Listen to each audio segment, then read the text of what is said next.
Hello à tous, aujourd'hui je voulais vous parler d'une petite chose importante dans Odoo au niveau des produits. J'ai beaucoup d'erreurs, beaucoup de questions là-dessus parce que je fais pas mal d'e-commerce et donc je voulais vraiment clarifier les choses. Il y a différents types de catégories dans Odoo. Vous allez avoir des catégories pour trier vos produits au niveau interne de votre société. Vous allez avoir des catégories pour la vente en e-commerce et vous allez avoir aussi vos catégories pour vos points de vente pour ceux qui ont des magasins avec des POS. Voilà, commençons par les premières catégories. Vous êtes dans votre fiche produit, vous allez avoir ici la catégorie pour vous en interne.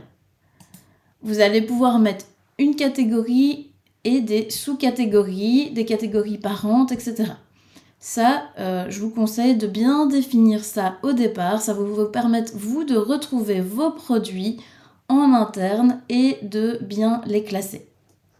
Ici, par exemple, on voit qu'on est dans une catégorie All, donc tout, qui se vend, et dans la catégorie fourniture de bureau. Je ne vais pas montrer ici comment créer les catégories, ça pourra faire l'objet d'une autre vidéo. Ici, c'est juste pour vous montrer la différence entre les différentes catégories. Ça, c'est une catégorie. Ensuite, vous avez les catégories dans l'onglet Vente qui vont être les catégories de votre boutique e-commerce. C'est noté ici, boutique e-commerce. Donc là, ça va être les catégories sur votre site web. C'est-à-dire que pour classer un petit peu vos différents produits sur votre boutique en ligne, c'est intéressant pour vos clients d'avoir différentes catégories. Ici, on a meubles de rangement, on pourrait imaginer avoir une autre catégorie qui sera bureau ou encore une autre qui sera chaise. Ensuite, vous allez avoir une troisième sorte de catégorie qui sont les catégories points de vente. On voit qu'à chaque fois ici, c'est pas la même chose. On peut mettre la même chose, mais ce n'est pas obligatoire. On peut avoir des catégories différentes au niveau interne et une catégorie plus optimisée pour le site web et une autre catégorie pour son vendeur pour faciliter la vente en magasin.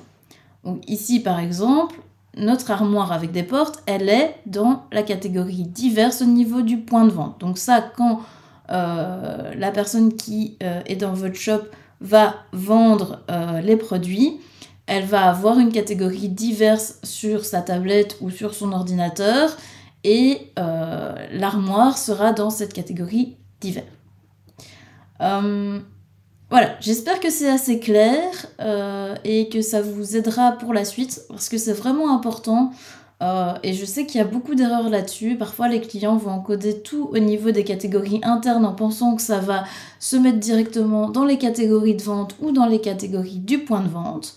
Alors après, en tant que partenaire, on peut faire un petit travail dessus pour mettre les mêmes catégories aussi bien en interne qu'en vente, en vente e-commerce qu'en point de vente.